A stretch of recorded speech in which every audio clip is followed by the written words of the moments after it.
This is the VandySports podcast on the 440 Sports Network, and I'm your host, Billy Derrick. This week's Vanderbilt football pregame show is brought to you by the Wash House, the Murfreesboro Pure Milk Company, Sutherland & Belk, and the Maynard-Nexen Government Contracts Group. Topics on today's show, as well as this season's baseball content, are presented by the Murfreesboro Pure Milk Company, a family-owned third-generation milk and ice cream distribution company located in Murfreesboro.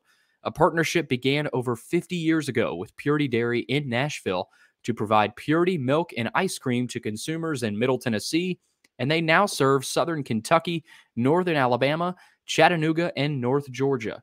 Today, they supply grocery stores, convenience stores, and others with Purity products, as well as Mayfield, Nestle, and Haagen-Dazs ice cream. Go get your Moose Tracks today, and for more information, visit their website at mpmci.com. On today's show, we will preview Vanderbilt and UNLV.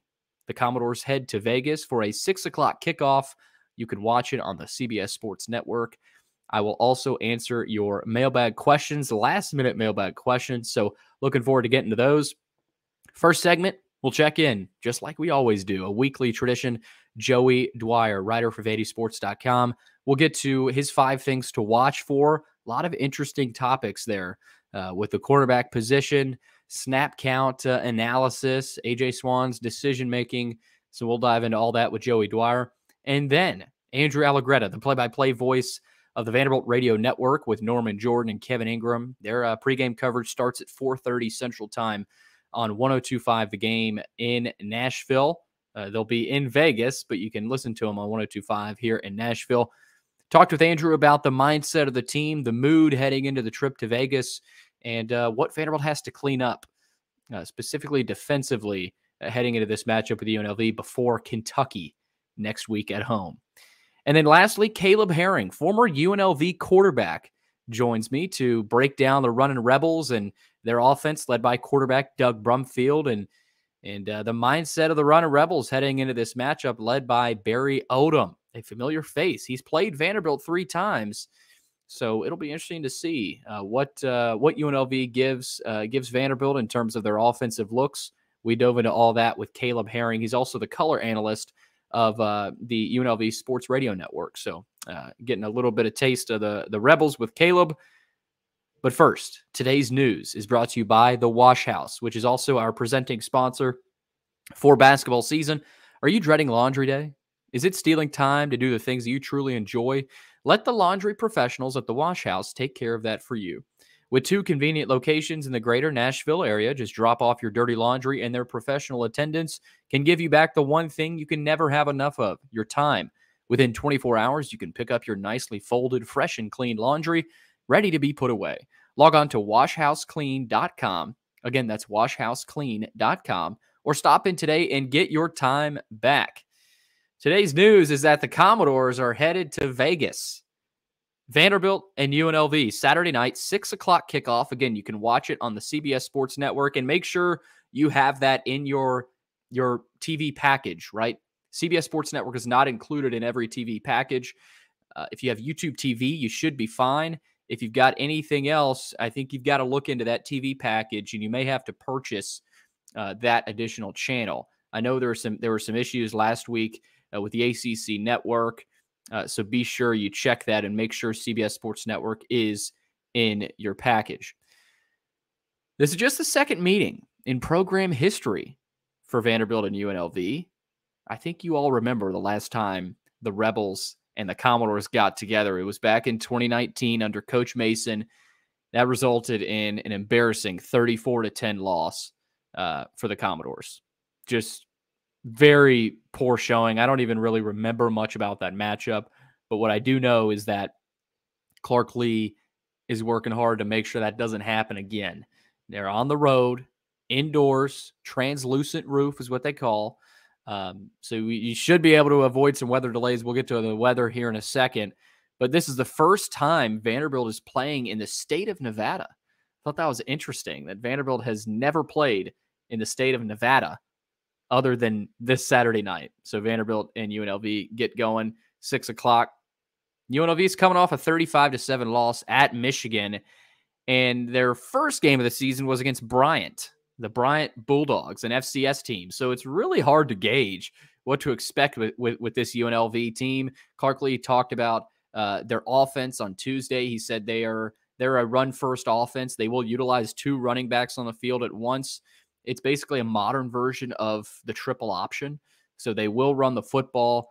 Brumfield, their quarterback, is not a prolific passer by any means, but he's an athletic kid. He's 6'6", so he's big and he works well in that running scheme. So it'll be interesting to see what UNLV gives Vanderbilt offensively in terms of their looks. Weather-wise, clear skies with a low of 72. Thank the heavens. No rain forecasted in the area, at least right now. Knock on wood, everybody.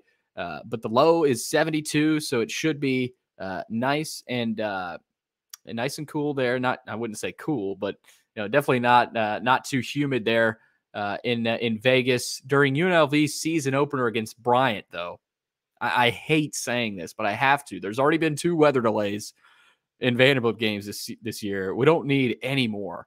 But the roof of Allegiant Stadium began to leak during that game due to heavy rain outside. So it's not out of the equation, but we should be fine. We should be all good to go for Vanderbilt and UNLV. Also, some injury news. Junior Uzibu is day-to-day, according to Clark Lee. I think it's pointing in a good direction for him at that right tackle spot. If not, it'll be Grayson Morgan again. We'll see if Uzibu is able to go. Savion Riley is also day-to-day, according to Clark Lee on Tuesday. So we'll see if Riley's able to go. That's a guy they would definitely need on the field. DeRicky Wright is available. He's a full go. He was a full go against Wake Forest. He didn't look 100%, but again, they need DeRicky Wright out there, and that will certainly be something to watch. In terms of Christian James, I thought it was interesting how Clark Lee said he should be back for SEC play. Now, maybe that's not Kentucky, but boy, they need some help there on the defensive line in terms of some of the pass rush. Clark Lee also said that Savion Riley is out.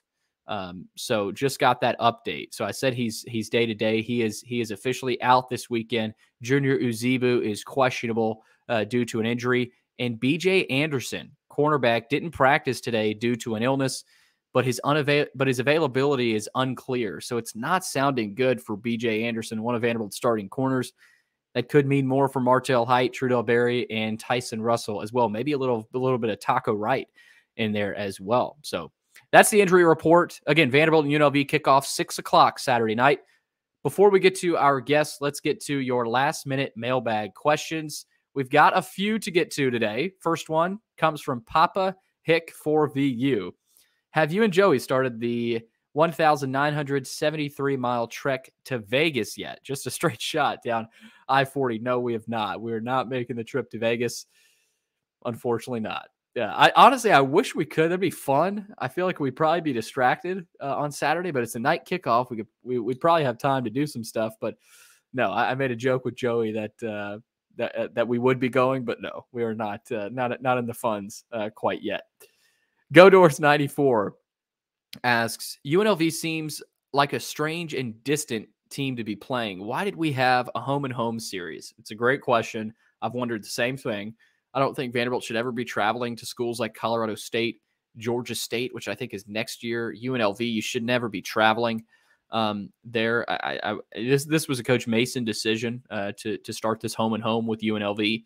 Obviously, it's a good opportunity for these players to go play in an NFL stadium. Some of these guys won't ever get the chance to play in an NFL stadium.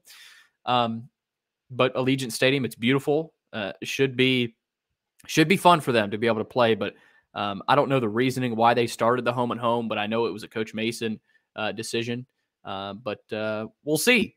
Vanderbilt in the Running Rebels Saturday night. Knoxville Door 94, last one here. When looking at the schedule before the season, most people had this penciled in as a W. With how the season has gone so far, now some are skeptical. How does Vanderbilt win and get back on track, and what happens if they lose? It's a good question. You ask how Vanderbilt wins. I think they win by taking care of the football and valuing the football, fighting for the football, right? You know, there's an old saying, you know, if the football was $1,000, would you treat it differently than if it was just a football? Yes, everybody would. It's $1,000, right? Vanderbilt needs to start valuing the football offensively defensively, and on special teams, right? Will Shepard's muffed punt should never happen, right? That's a mistake that should never happen. Defensively, arm tackling, right? Value the football, right? Get the tackler down who has the football. I think defensively, forcing turnovers, right? Treat the football like it's $1,000 or $1 million, a jackpot of money. I think that's something Vanderbilt's been working on this week. Offensively, AJ Swann has to make smarter decisions. It is what it is. I think for Vanderbilt, there's a lot on his shoulders in terms of protecting the football, but you don't want him to get gun shy. That's the thing about AJ Swann, right? You want him to still take some chances, and you're going to get some interceptions. You just are. He's still a sophomore, making his 9th start, I think, against UNLV. Could be the 8th, though. I think it's the 9th. And he's going to make mistakes, but I think for Vanderbilt to win, there's a lot on Swann's shoulders. So he's got to be better. He has to be better. I think the offensive line has to be better in run blocking. The receivers, I think, can do even more in terms of simply getting open. I know this has been really oversimplified, but as a whole, Vanderbilt just has to be better. They have not played their level of football all season, I don't think. I don't think they've played. I thought they played Vanderbilt football in the second half against Alabama A&M. But other than that, I don't think we've seen the true Vanderbilt football that we thought we were going to get this year. I think this UNLV game is a chance for them to do that, to simply play Vanderbilt football and dominate an opponent that they should dominate. What happens if they lose? Whew. I don't think Vanderbilt fans even want to think about what would happen if they lose. They would be 2-2.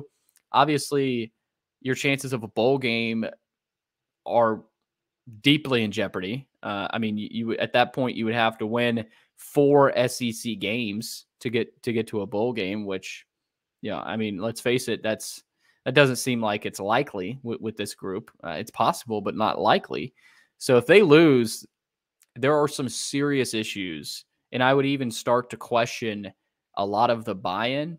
Again, I'm not even thinking about doing that. I don't think we'll be doing that after UNLV. I think Vanderbilt wins. But there would be some serious issues if Vanderbilt loses to UNLV. Because think about the last time you would put yourself basically back to 2019, right? Vanderbilt should never lose to UNLV in any sport, right? But 2019, it was 34-10. 34-10, Vanderbilt got dominated. So you have to bounce back from that, and you have to show that you have grown as a program. So if they lose, I don't even want to think about what would happen. I know what the fans would say. I know what the national perception would be. So for Vanderbilt, you can avoid that by simply going to Vegas and taking care of business in a city that has some distractions. So that's another thing to watch.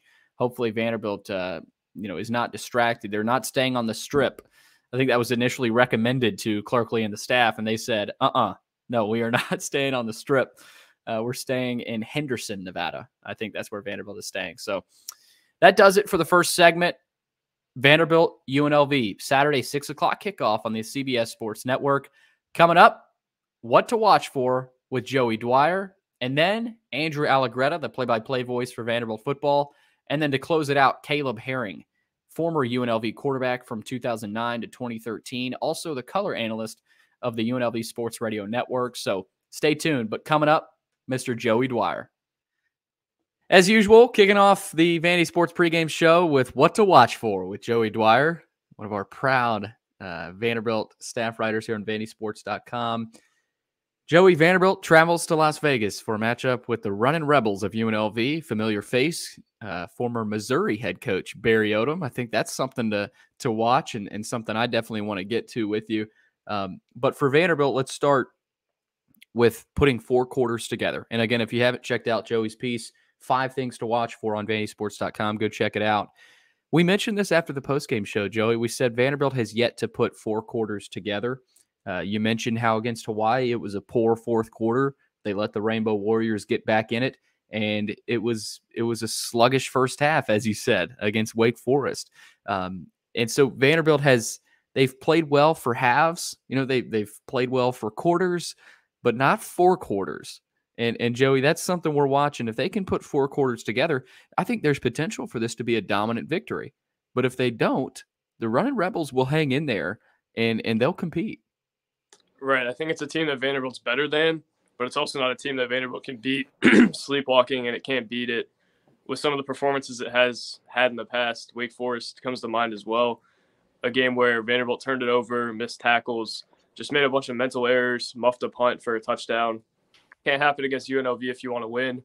But also, you don't have to play perfect like you would have had to in order to beat Wake Forest. It just needs to be a consistent 4-quarter effort. And I think Vanderbilt's capable of that, but it hasn't shown us that throughout. I think learning how to win is a big theme for this team. Clarkley mentioned that Tuesday. Billy, maybe he was watching our post-game show because we talked about that a lot. But Clarkley mentioned that, and it feels like that's applicable for this team. It's a talented team, but it has to put a full game together, and it has to learn how to come out of a win even when it doesn't have its best, and that hasn't happened to this point. Joey, let's go to the offensive line now. After the game, Bradley Ashmore told us that we were poor. It was a poor showing today for the offensive line against Wake Forest, and I don't even know if I would have described it as poor. Now, I think AJ Swan was rushed occasionally, but I thought the pass protection was okay. Run blocking, of course, still has to improve, but that's the standard that Coach Blazek has imposed on these guys, right? You can't have a poor showing at Vanderbilt, right? And you can't have a poor showing against UNLV because if you do, they will, like I said, they will compete. The theme of Saturday night, Joey, if you let UNLV stay in it, they will compete and they can win this game. I want to try to get that out there too. And the offensive line is a big part of preventing UNLV from staying in this game.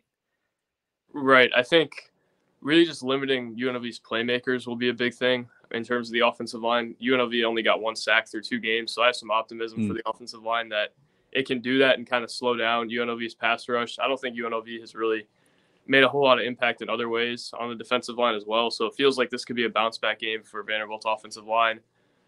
It felt like Hawaii could have been a good game for that offensive line, and so could Alabama A&M, though.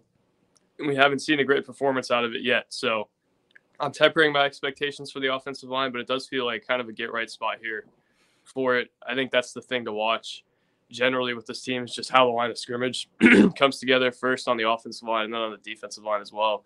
Both have been kind of disappointing. Also looking into the defensive line's playing time, Devarian Thomas, Linus Dunk didn't play a whole lot throughout the Wake Forest game, but graded out a little bit better than Clifton and Lee. So it'll be interesting to see if there's a shift there. The corners are able to get the talk, but the defensive line is really where this thing has to come together. Didn't get a whole lot of pressure on Saturday outside of Darren Agu, and he didn't even get a sack. CJ Taylor was the guy who got the 2 sacks. That was off generated rushes. So you got to be able to get some pressure off of kind of your base sets, and Vanderbilt hasn't been able to do that thus far. Back to the offensive line, though. Feels like a game that could be a bounce-back spot, but I don't know if we've seen that this group is capable of kind of bouncing back yet because it hasn't had a game that really it's proud of thus far. Joey, can Vanderbilt stop the run? That's the next question. Wake Forest ran for 288 yards, and in the fourth quarter, it really felt like they imposed their will and just sort of wore down Vanderbilt's defense. There was a lot of arm tackling. They had guys in position, but you got to finish the play. I went back and watched the game against Wake Forest, and they had guys in position. They were coached well in this game. They just didn't execute, right? They could not finish on the Demon Deacons running backs, and credit to Damon Claiborne and Tate Carney. They ran well for the Demon Deacons, but Vanderbilt can be better, and that's what you hinted at in your piece. And you said UNLV might be a good opponent to sort of get this tackling situation fixed. Well, it's a better opponent than Kentucky with Ray Davis because he's going to make you pay if you can't tackle. UNLV, I think, is slightly easier, but they'll run some 2-back sets. That's what Clarkley mentioned that their offense is kind of based off of. So you'll see a lot of running plays. You'll see a lot of interesting personnel in the backfield and maybe interesting handoffs. Their quarterback can run it a little bit too. So it's going to be important that Vanderbilt can stop the run.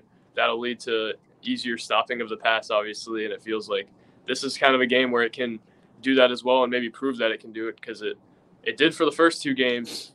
Wake Forest was a huge step back in that department. I thought stopping the run was a bit of a strength for them. Maybe it was just because of the opponents in the first 2 games, but that was something the defense could hang its hat on through 2 games.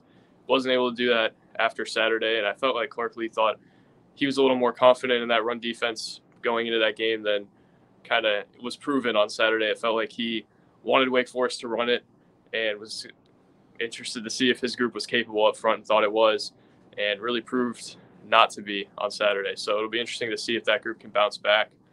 Billy, they're going to have to really lock in before Kentucky, though, and before some of these SEC opponents that can really make you pay. Ray Davis is not a guy you can arm tackle on or try to punch the ball out of 30 yards down the field like DeRicky Wright did. Have to get him down, and Vanderbilt has to improve its fundamentals there. Has to improve its effort as well, I think, in sometimes. And that'll be a key for the Commodores as they try to slow down UNLV's offense, especially with a running quarterback. Yeah, and I think Joey Clarkley commented on it after the game, right after the game, and then in the Tuesday press conference. And I think there was a little bit of a misconception, at least with Vanderbilt fans, in his wording. He didn't say, the point of the Wake Forest game plan was to force them to run the football, right? To play, to play differently than they did a year ago, right? And they did. They forced them to run the football, but you can't have arm tackles when the plan is to keep everything in front of you, right? And Clarkley mentioned that it wasn't to let them run the football and let them run for 288 yards. In that formula to win, it was 150 or 175 yards. That would have been, it's not a great day, but that would have been a better defensive day than 288 rushing yards. So I think that's something I wanted to get out there just because I think there was a little bit of confusion from Vanderbilt fans there and what Clarkley said. Joey, also defensively, let's go to corner. This is the fourth thing to watch for you. We've gotten a ton of questions about the corner position on the board and the podcast, and obviously fans are frustrated with the way the corners played on Saturday and really throughout the season. B.J. Anderson, you mentioned, was the lowest graded corner, but Joey, we've seen him play well. We've seen him play a lot better. He was great. He graded out a lot higher against Hawaii and Alabama A&M. I would expect him to play a lot better. But what Vanderbilt has to do as a unit is, I think, let's play well at the same time, right? Let's get if you could get all four corners, Height, Anderson, Russell, and Berry playing well, I think this unit could be solid, but you have a couple of guys that are inexperienced and a couple of veterans, that have sort of had an uphill climb to start the season. So how is playing time at cornerback? And you mentioned here on the D line allocated. I don't know if you have the snap percentages there from Pro Football Focus memorized. I know Chris does a good job of that, but Joey, do you think much changes at the corner position? And then defensively, what do you see there? Yeah, I think it's a proven game for B.J. Anderson in particular. I think that's a guy who's played well in the past, but even though he's an old guy, really hasn't proven that he can be a guy who can consistently give you playing time in SEC play and be effective. This is his chance to kind of prove that, hey, I'm still the guy in that room despite having a bad game. Otherwise, I think you look into maybe changing up some playing time, but right now I think it's B.J. Anderson, it's Trudell Berry, Tyson Russell, Martell Height. Maybe in that order, maybe not. Trudell Berry snapped the second most. I mean, B.J. Anderson snapped like 62 snaps on Saturday. Berry was at like 31. I think Russell was 28. Height was 27. I wonder how inflated Berry's numbers are by it not being a close game at the end and then just wanting to get him on the field. But I would think Anderson still gets the most reps, maybe not by as many this week. And then the rest is kind of a toss-up. It's a prove-it week for B.J. Anderson. It's a prove-it week for the rest of this cornerback room, though. I wouldn't say that this game is going to determine playing time for Kentucky in terms of, like, B.J. Anderson won't play if he has a bad game this weekend. But it's certainly going to be a factor in terms of who's out-snapping who moving forward. I'm interested to see, though, like the board has mentioned, time and time again, where the snaps are allocated this week. Is it Tyson Russell and B.J. Anderson primarily, or does Vanderbilt turn to its younger guys with Trudell Berry and Martell Height? Height didn't grade out super well this weekend. Berry graded out as their best corner. So it'll be interesting to see kind of where all that looks moving forward. And I think we'll get some answers to that Saturday, not only by snap counts and grades, but as well by what we see on the field with the eye test. And in your snap counts piece, which has been awesome, those have been really great. I think Vanderbilt fans have enjoyed reading those. You mentioned how the playing time at cornerback went in this order: Anderson, Berry, Russell, Height. So Trudell Berry getting more snaps than Tyson Russell was surprising, but you also said how Martell Height getting the fewest snaps out of all four of those corners was surprising. So it doesn't really feel like there's any rhyme or reason. There's simply, before the games, and I've heard this about this staff, before the games, they will allocate the snap counts, right? This is not a read and react situation throughout the game. So I think that's something fans need to understand as well, right? Just because BJ Anderson gets beat deep, yes, Clark Lee can make an adjustment there if he absolutely wants to and has to, but that's rare, right? Before the game, they set these, when a guy's going to play and how many snaps he gets. Now, of course, they make adjustments, right? This is college football. You're not gonna always play to your strategy in these playing times. But I think another thing to watch, Joey, is Derrick Wright. He was a full go against Wake Forest. And what a warrior, man. Clark Lee commented about that and how he was able to stick it out, but he was not 100%. I think it was pretty obvious that he was jogging around at 75, 80%. But just him being out there was big. Him with his experience. Joey, I know you've got the presser, the Thursday presser that you're about to head off to as we record this on a Thursday morning. With the Ricky, did that hurt them on Saturday, you think, against Wake Forest, that he was maybe not 100%, at least from your perspective, and heading into UNLV, do you envision him being maybe up to more like a 90%? Because at least from what I saw, he was obviously not 100%. Yeah, I don't think he was 100% either. I don't know how much it affected them, though. I think Derrick Wright was one of their highest graded defensive players, maybe within the top 5 or 7. And you mentioned the one play where the punch, right? That was really Right. the only. I mean, that might have affected him, but again, maybe nothing else. Right. I think that play is one that I turned to in particular, just because he was trying to kind of use his arms there instead of his legs. Maybe at that point of the game, he was favoring one leg a little bit over the other. He was hobbling a little bit, and we hadn't really picked it up until that point. So obviously, of note, I would think Derrick Wright, if he went all week last week, was not on a snap count, I think he'll be fine this week. And I think he's probably a little bit better than he was. I don't know if he's practicing at all this week or how much he's practicing, but he'll be active and he'll be a factor for Vanderbilt, whether he's 75% or whether he's 100%. Joey, one more thing on defense here. The defense had 78 snaps. That's a big number, and that needs to be decreased to at least 10. I think if you get to 68 range, mid 60s against UNLV, maybe even lower than that, I think that's where you want to be if you're Vanderbilt. Lastly here, Joey, does Vanderbilt do the small things well?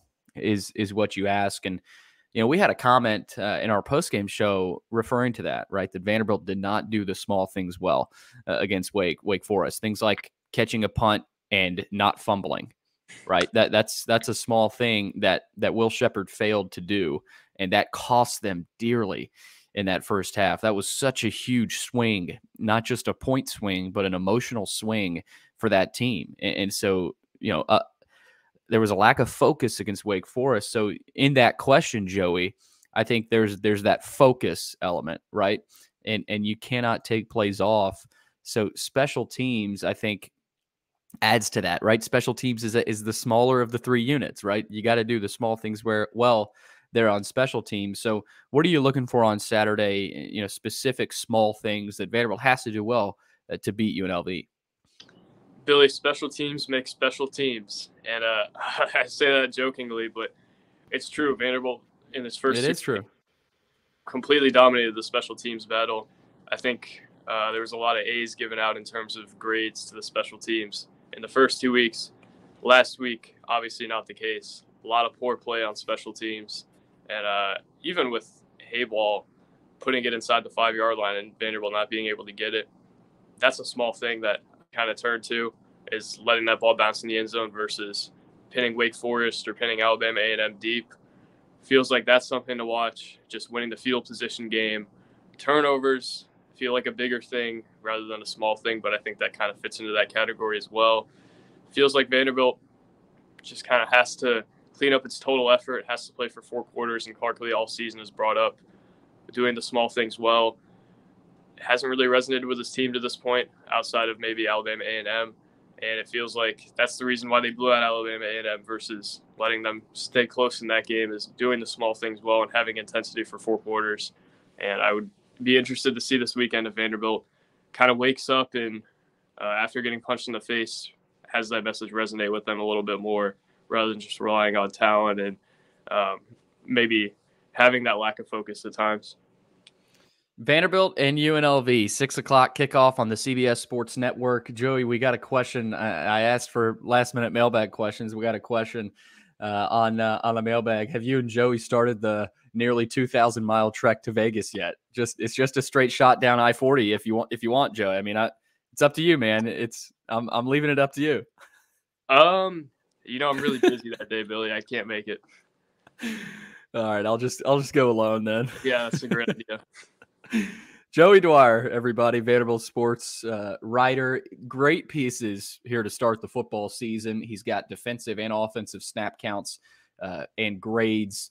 Obviously, his 5 things to watch for. He's got 3 pieces going out after every game. Last-minute thoughts before games, post-game show. Joey, the busiest man in sports media here in Nashville. Joey, thanks for taking the time, and enjoy your weekend. Yeah, we get some basketball recruiting in there too. Don't forget that, Billy. Micah Robinson. We'll see. We'll see. Stay tuned. Andrew Allegretta, play-by-play voice of the Vanderbilt Radio Network for football, alongside Norman Jordan. You can hear him on 102.5 The Game and also on the Vanderbilt Athletics app on the website. A lot of different ways you can hear Andrew. Andrew, let's start. Obviously, Vanderbilt is headed to Vegas. You guys will be there live on site at Allegiant Stadium. Hopefully, no weather delays. But let's I saw your tweet. I saw your tweet. That didn't cause a delay, did it? The leak in the roof of a $2 billion stadium. So yes, there was a leak in the roof because of a severe downpour of rain. So did it delay the game? Yes, it did. I couldn't believe it when the UNLV guest that we're having on, color analyst Caleb Herring, who actually is joining us. He told me that. So great. I've been there before. Yeah. I did a game at Virginia Tech one time where there was so much snow on the roof of Castle Coliseum that it leaked through. But that building was built in the 1950s, not like a year or two ago, worth $2 billion. Yeah. Knock on wood for that. We do not need another weather delay. Certainly not. But Andrew, Wake Forest, I don't want to harp too much on it, but what did you see? Obviously, we saw some tackling issues. We saw some sloppy play and some mistakes, but what stood out to you the most about how Vanderbilt just couldn't really gain their footing in that one? Well, the positive version of the spin was it's a team that cares. Now, the negative version of the spin is the fact that they care and they aren't quite in the moment enough to care within control, if that makes sense, right? Mm-hmm. So they cared to a level that probably got them away from playing clean football, playing within themselves, as Clark would say, playing toward an identity. It's no secret, right? Vanderbilt's, I don't want to just say that they beat themselves, because the implication is without any mistakes, 100% they would have beaten Wake Forest. I'm not sure that that's true, but without mistakes or significantly reducing the mistakes, it would have been right down to the finish line. I think one of the things, Billy, that I saw was the fact that, and if you're going to compete in the SEC, it's got to be this way.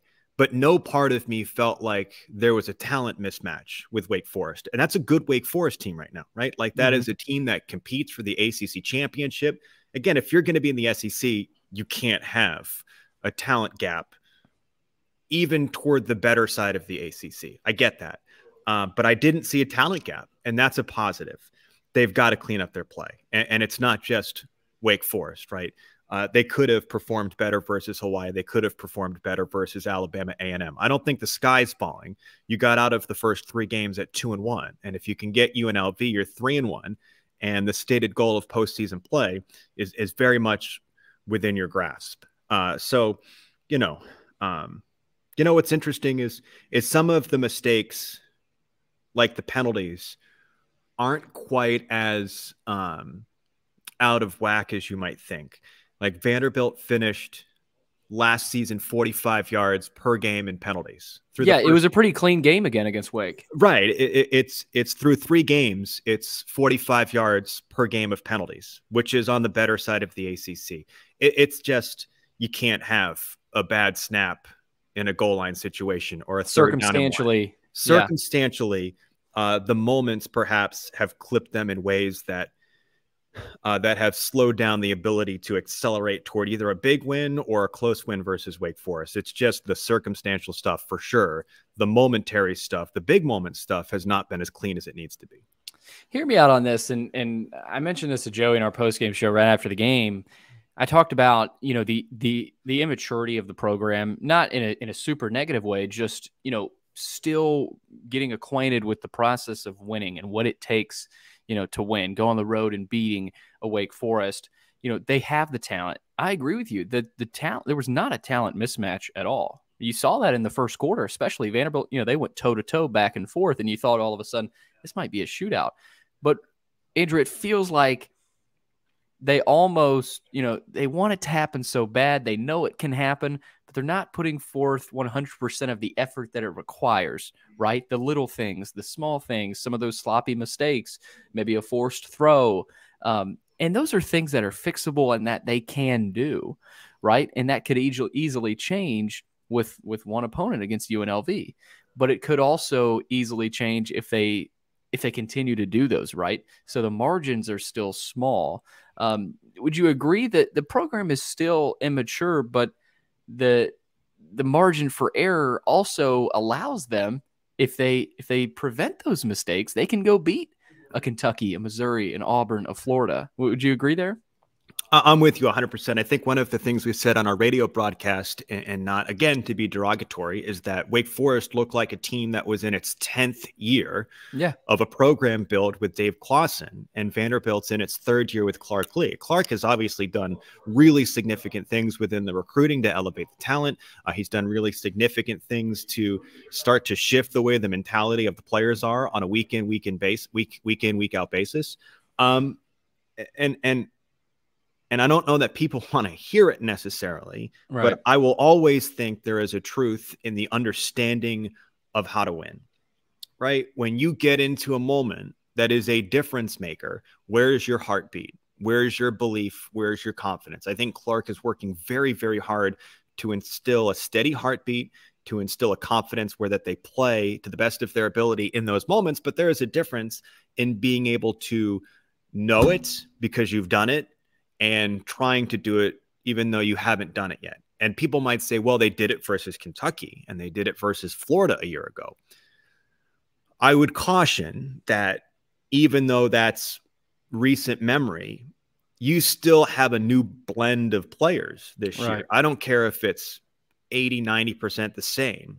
10 to 20% different is still going to interact differently with the other 80 to 90% than the previous 100% did a year ago. They're so close to clipping that tripwire where the confidence is real and genuine and exists every single time that they take the field on every single snap. But there is an understanding of how to win and the confidence that overtakes you within those moments, like a true, genuine, deep-seated belief that I've got it, we're going to win. And, you know, the Vanderbilt baseball program, at the risk of comparison, is at that point. Like those guys right now, because of the jersey that they wear, because of the program that they're in over the course of 2 decades, can fall behind 5 runs in the first and come back and win. They did it versus South Carolina last year, right? Game 2 of that series, I think. I think the football program is very, very close to that tripwire, but you can't skip steps on the ladder as much as people want it to happen. You just can't. I'm not trying to make excuses, but I think we're living through both the ebbs and flows of progress, which is not going to be consistently linear as much as we desire it to be. The circumstantial mistakes are interesting, right? And it was very obvious against Wake Forest, and I noticed it against Alabama A&M. Right, the interception in the end zone from Swan, where they could have created some separation there against Alabama A&M. They ended up doing that in the second half, of course, so it didn't matter, but it mattered against Wake. Right, the interception of the first possession, Clark mentioned you don't want to be down, one possession to start the game. And then you saw his second interception as well. You saw the Shepard mistake. Those all three are circumstantially huge mistakes, right? If it would be different maybe if you have three mistakes like that, and you're already in the opponent's territory, and then you end up getting a stop, right? Okay, that's negated, but that hasn't necessarily happened, and it really showed against Wake Forest. How does that change? Like, obviously, work, you try to prevent mistakes, but how have you seen that impact this team? Because like I said, Alabama A&M, it wasn't a huge impact, but if they continue to make those, especially even against UNLV, Andrew, right? UNLV will take advantage of those, and this will be a competitive game. So just how have you seen that come into play so far? I'll start with this. First off, you listed off a couple of mistakes by AJ, which are fair. I think the best thing about AJ is, despite some of that stuff, he remains a very confident quarterback, right? Mm-hmm. I don't see AJ's confidence within himself getting shaken. And I think that's significant because it can be really easy as a young quarterback to make a couple of mistakes, and then all of a sudden you doubt yourself the next time you need to throw into tight coverage. I don't see AJ doubting himself. There's a lot of those other small examples too. I remember going back and watching and listening to some of the game, and right before the punt that Will Shepard fumbled, Kane nearly had an interception, right? Like, if he gets two hands on that football, the punt doesn't happen, right? There's so many little things like that, which, look, it's life. Those are the mistakes you made. You lost the football game. You swallow the pill and you move on to the next football game. I don't know that it's necessarily impacted the team differently from a week-to-week perspective. I still think you've got a lot of very confident football players. I think we forget that sometimes, right?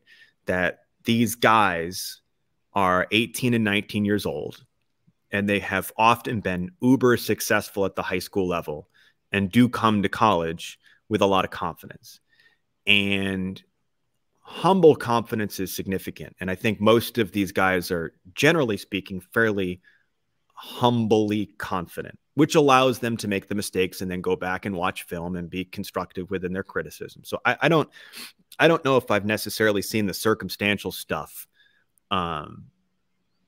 impact the way this team goes out and practices on a Tuesday or a Wednesday. But I'm sure it's a focus of conversation in the meeting rooms. It's a time and score thing, right? It just is. And if you're a little bit older, generally speaking, you see the 30,000-foot picture of a ball game a little bit better than if you're a freshman. Mm-hmm. And there's still some younger guys out there that will gain that experience. And there's some older guys too that need to perform better in moments. It's an interesting deal, right? I think we feel frustrated because most of what happened against Wake Forest was relatively self-inflicted, from tackling mistakes, from missed opportunities with interceptions, with pass interference penalties, with interceptions. I don't inherently think that all of that stuff is a guarantee to carry week to week. The stuff that's going to get you in trouble week to week is a talent gap. And right. I don't see the talent gap in the same way. That's a long way of saying that when the mistakes are what they are more fixable. I'm not saying they're easy to fix, but they're more fixable than I just can't keep up with the guy that runs a 4.340, right? So I would like to see a larger sample size before I feel convicted that there's a huge issue with circumstantial mistakes. Does that make sense? Right? Yeah. I'd like to see a couple of games go by and add data points. I mean, I get AJ threw an interception versus Alabama A&M. I get it. But I still think the season is relatively young to be overly convicted that there's a gigantic issue with self-inflicted mistakes. They had a bad day penalty-wise versus Hawaii, the past 2 games have been significantly better. 3rd and 19 has to be a get off the field situation, and they didn't with a penalty. I get it. It's not going to be perfect, but we'll see. I'm curious to see the UNLV game. I expect them psychologically anyway to bounce back. Defensively, Andrew, obviously the secondary against Wake Forest, they weren't attacked in the way they were a year ago because of Vanderbilt's scheme defensively against the Deacs. It allowed Wake Forest to run the ball, and that's what they did. Right. You saw some arm tackling. You saw some PI penalties that were huge. You mentioned the 3rd and 19. Saw some first half, right? BJ Anderson was picked on, and you've seen that at times, right? So let's go to cornerback specifically. What have you seen at that spot? You've seen Martell Height get in there. You've seen Trudell Berry get in there as well. They've mixed and matched. How do you see that position impacting them throughout the season, and how do they negate some of the early struggles here through 3 games? Not to completely misdirect from the secondary, but I think the design, I don't want to speak too much for Clark or speak too much for Nick Howell, but I think what we went into the season understanding is for the defense to perform at its best, it would have to be disruptive in the backfield. Pass rush, yep. Right. And I think one of the things that we felt was this team could be more disruptive in the backfield. I think they have been disruptive, but perhaps not at the level that they need to be. Now, some of that is, as we learned with the baseball team a season ago, you have depth in this game right up until the moment when you don't, right? We thought we had pitching depth. Bang, bang, bang. Now we don't. Now we don't have pitching depth. We thought we had defensive line depth. Bang, Christian James is out. Bang, Darren Agu dislocates his elbow. Bang, Linus Dunk goes out for a game after performing fairly well versus Hawaii. So I think some of the optimism that we had for the defensive line to assist with the secondary and specifically on the perimeter got clipped early in the season. So with Darren coming back, with Linus Dunk coming back, and hopefully we get Christian James sooner rather than later, and hopefully of the growth of a BJ Diakate or a Jeffrey Hugo who missed some time but can kind of get after the quarterback in the same way that CJ Taylor can get after the quarterback.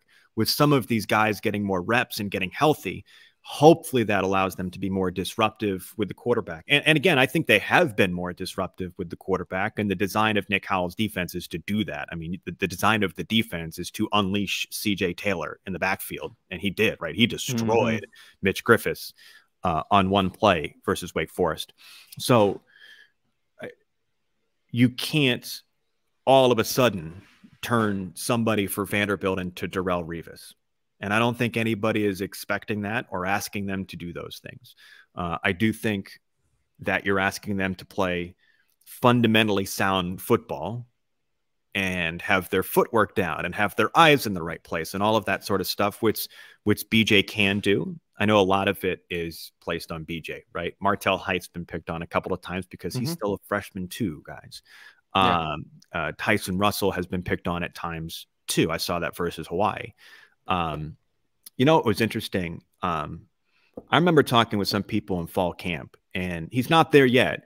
BJ is still relatively, by everybody else's standards, young to the game of football. Like, he got started a little bit late, I think, and there was some kind of optimism that if he had a good season, he's got the physical traits where the pro scouts might take a chance on him. He's still working through the fundamental stuff, or I don't want to say the fundamental stuff, the consistency stuff. Anyway, you're not going to all of a sudden make a Martell Height right now a first round top 10 overall cornerback as a freshman. He might get there, but he's not there yet. And BJ should get better as the season goes along, and they should design in ways to help those players, and the safeties are still good. I mean, like, Savion Riley's had a really nice season to start off. Dericky Wright obviously banged up, but 2 interceptions versus Hawaii, and we know what Mahoney can do. So I don't think they're completely void of talent in the secondary. The defense will, out of necessity, have to play together at all three levels. It has to. Like, it has to. They got to get pressure and hold their run gaps up front. Linebackers have to make tackles at the point of attack. Like, Langston Patterson's been very, very good, but I would hunch there are times you could go through the film and he fits the wrong gap or whatever it is, right? Because he's a sophomore. He's a sophomore playing his most significant snaps ever. It's just a defense that more talented is still by design going to have to complement itself. That's all. Andrew, let's get into the matchup. Vanderbilt UNLV, 6 o'clock Saturday night in Vegas. Just the second meeting all time between these two teams. It didn't go well last time UNLV and Vanderbilt met. It was 34-10 back in 2019. I'm sure that that has been mentioned throughout the week. Last week, UNLV coming off a tough loss. They were in the big house against Michigan. You can't really take much. It's hard to take much from their season. They played Bryant, a team I think is an FCS team, and then Michigan. So you get both sides of the spectrum there. It's hard to evaluate UNLV, but big quarterback, right? Inside zone, gap scheme type stuff that Clark Lee talked about. What do you expect from the running Rebels? I feel like it's a little bit of a mystery here. It's probably hard for you as well, you and your crew to evaluate them. What have you seen from them? What do you expect? And then in this matchup, what are the keys here?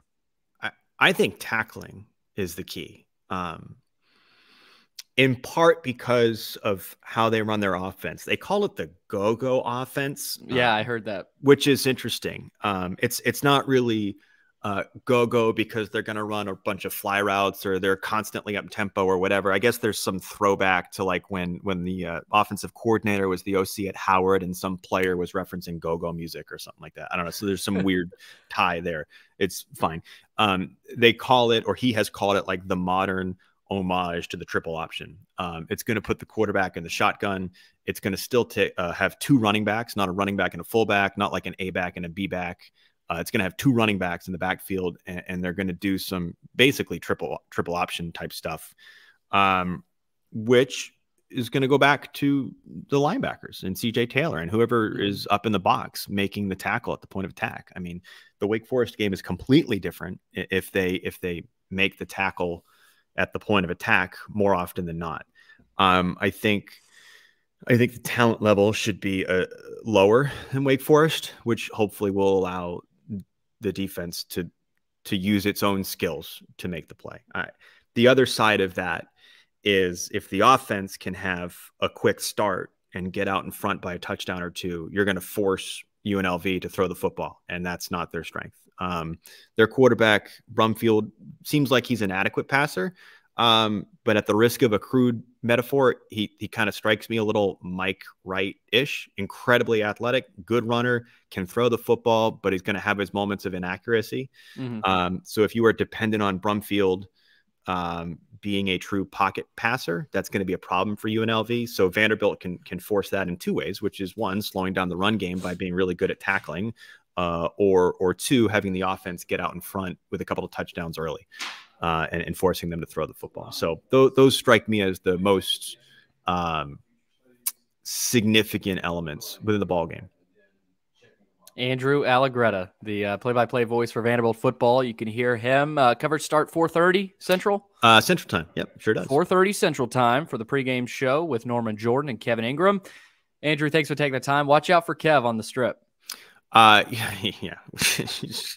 Well, I will say, congratulations to Kev. He's not flying out with the team. He's being inducted Friday night into his high school's Hall of Fame, richly deserved. Awesome. Bowling Green High School Hall of Fame. Having said that, he's flying out very, very early Saturday, which will put him in Las Vegas, I think, at like 8 or 9. So, you know, if there's ever a true deviant, right, that could do damage on Las Vegas's strip in a couple of hours before kickoff, it sure is Kevin Ingram, huh? Oh, no doubt. 100%. I told him I told him post up, find a good spot, watch some football, have some lunch, and we'll see you at the Big Roomba at like noon or so. I told Clark to take it easy on the poker tables. He said, you don't have to worry about that for me. So yeah, we're staying in Henderson, which is about 20 to 25 minutes outside the city, which I would say is by design. Yes, smart, very smart. Andrew, thanks. Appreciate it. Thanks, man. I'm now happy to be joined by Caleb Herring, former UNLV quarterback from 2009 to 2013. He's also the color analyst on the UNLV Sports Network presented by Learfield. Caleb, thanks for taking the time, man. I appreciate it. Let's start with the Running Rebels this year and what you've seen. Obviously, you were a quarterback not too long ago, so you're familiar with that area and a lot of the talent that comes out of that area. So what have you seen this year so far overall from the Running Rebels? What are the things they've done well? What are some of the other things they probably got to clean up before this Vanderbilt matchup? Well, I think they've done a good job of getting speed. I think on the edges and in certain positions, especially in the backfield, they've gotten speed and athleticism. Guys that are uniquely fitted for a new offensive system. So they've done a good job of matching the personnel to what they want to be objectively as an offense. Same thing on the defensive side of the ball. I think the priority has been to make the team faster overall. And that's what I've seen from this bunch. A young bunch in the sense that they haven't been together for a long time. And that's pretty much the story throughout college football with the transfer portal and things like that. Roster turnover has been a crazy phenomenon, right? And UNLV is no exception. They've had 40-plus players that have come into the program as new players, and a lot of them have become instant contributors so far early in the season. So you see a lot of speed. That will be the priority there. One of the things that needs to be cleaned up, which is probably the story throughout UNLV history, is the depth. Anytime they get their depth challenged, that has been a struggle. But Coach Barry Odom, in his first year as a head coach, has done a great job addressing that issue by getting guys ready to play. And he's coached guys up to be ready to play and fill in reserve duty should they need to. So that's pretty much what you've seen from the team so far. We haven't really had a chance to really get a good barometer of what this team is yet, with the first two opponents being somewhat lopsided, going up against, Bryant University and then against Michigan. Those are two samples that you don't really get a good feel of exactly who you are. Right. This week against Vanderbilt, the team's looking to really find their identity against a team that's more like opponent-like, and the measuring stick, I guess, is a little bit more even. I saw where quarterback Doug Brumfield is 6'6", so obviously a big kid, athletic guy, strong arm. What have you seen so far from him, and how dangerous potentially do you think he could be potentially against a Vanderbilt defense that has struggled? Yeah, it's struggled for sure. And I think the thing about Doug is, he's 6'6" now. He came into the program at 6'5", so he's still growing. He's been growing still for the last two seasons. And now he's finally starting to add some weight to his frame. So that's good as far as him being able to stay healthy and take some punishment. But he's a dual athlete. He's a quarterback that can run it. He can tuck it and make plays with his legs. He put that on display last season in a game he had 200 yards passing and 100-yard rushing. So he's definitely dynamic as a quarterback.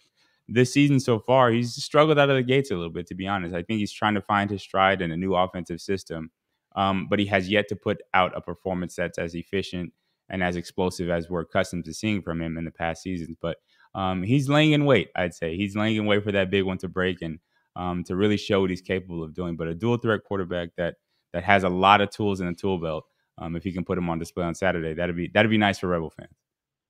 All right, Coach Barry Odom, former coach at Missouri, very familiar with this Vanderbilt program. He's 3-1 against the Commodores in his career. He faced them each of his 3 seasons there at Missouri. Obviously, a phenomenal defensive mind. I talked to Coach Lee earlier this week, and he had a ton of respect for Barry Odom and what he's done in his career. So, for Coach Barry Odom, what kind of, is that an added advantage potentially for him and his staff to be familiar? I know it's a different staff than was previously there at Vanderbilt under Coach Mason, but just playing an SEC team, being familiar, you got to believe that helps the Rebels.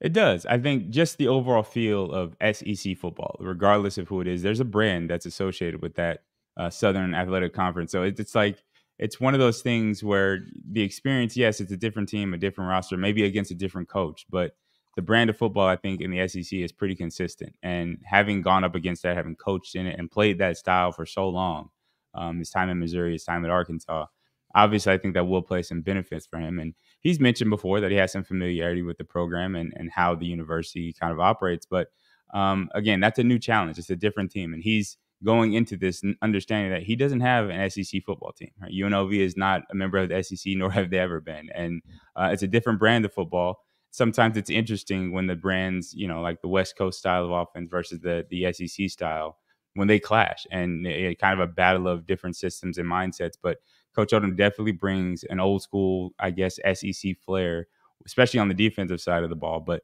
that attitude and that mindset, I think, transitions throughout the football team, and everybody kind of understands and is on that same page. They want to play fast, they want to be physical, and they want to be smart, and that's pretty much his brand of football. Hopefully the Rebels can take that into the stadium, and hopefully it matches well against what Vanderbilt has to bring in their new team and their new made-up roster. The teams actually have met before, UNLV and Vanderbilt in the past, and fortunately for the Rebel fans, UNLV came out on top that time. So maybe some payback in mind for the Commodores, but it's definitely one of those things that the experience of playing an SEC team does matter in the long run. All right, Caleb, let's get into the weeds here. Let's start on the offensive side.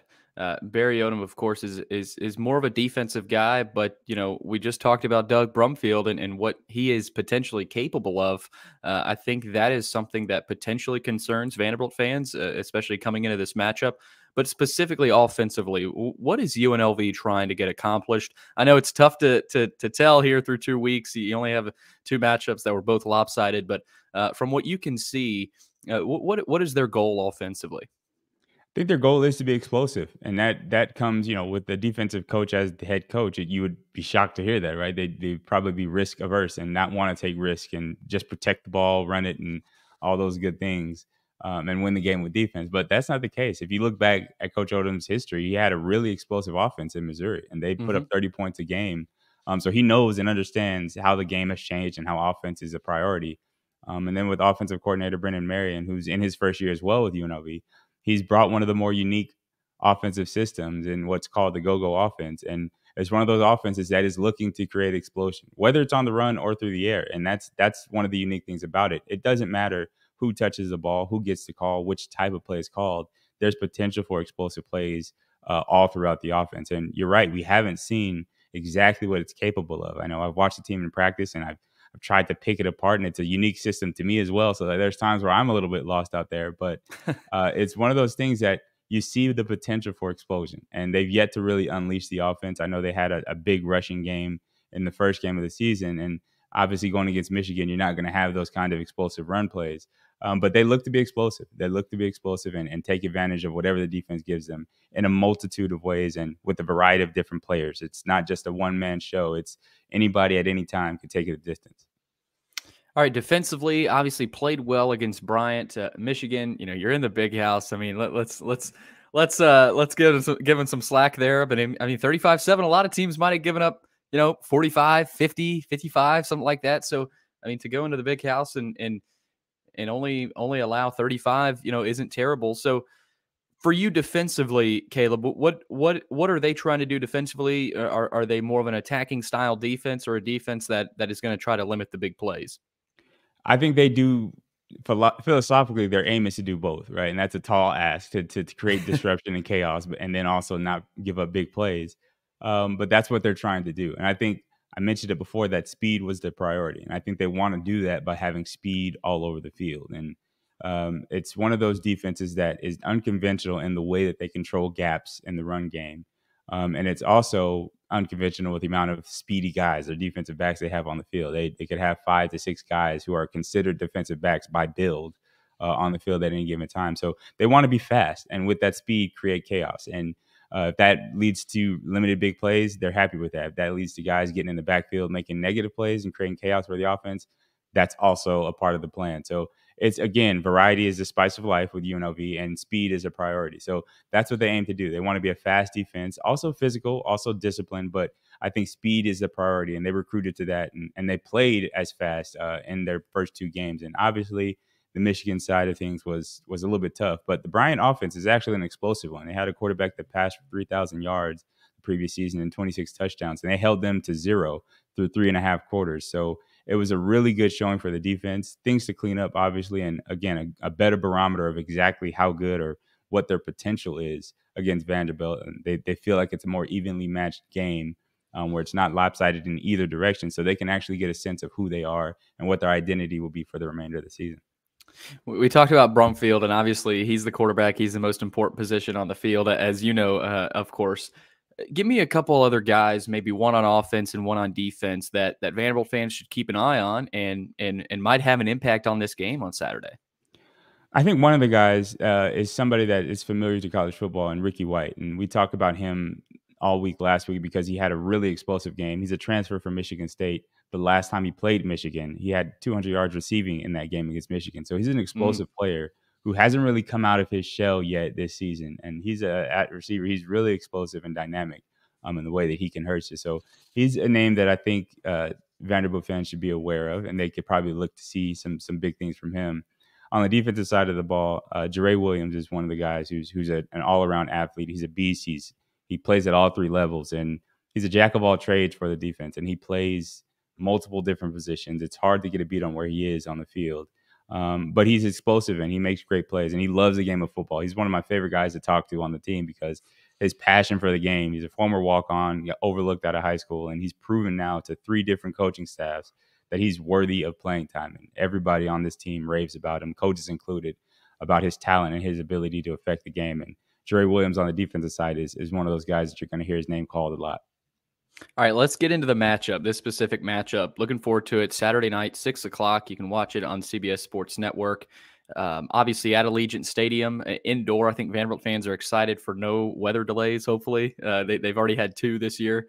I don't know if UNLV has, but Caleb, give me a couple of keys for either team. I like to ask, the expert of the opponent, if this for UNLV to win, this has to happen. And then on the other side, for Vanderbilt to win, this has to happen. So kind of give me some of those keys and what you think might ultimately win this game. Well, I think the key for UNLV is something that Coach Odom has said all season long and all throughout the offseason is controlling the trenches. And that's on both sides of the ball, running it and stopping the run.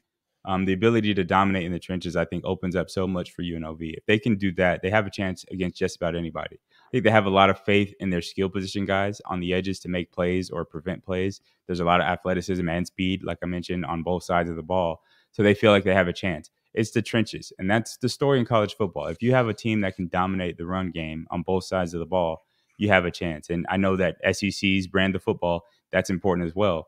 Although this Vanderbilt team is kind of built differently than a lot of SEC teams in that they have a quarterback that they really trust and that they really rely on. If he struggles, the team struggles. If he goes, as we've seen at times in the season so far from Vanderbilt, they're a very explosive team, putting up 30-plus points a game. And it's one of those things that you're wary of, and especially when you have a talented wide receiver who has 6 touchdowns already early in the season. That's something that definitely has Coach Odom's ears perked up. So containing the explosive plays on that front, but also establishing and controlling the run game, that's priority number 1, and it will be for the remainder of the season for UNLV. If they can run the ball, they have a chance, they feel, against just about anybody they play for the rest of the year. All right, last thing here, Kayla, and again, I really appreciate the time. I know you're busy.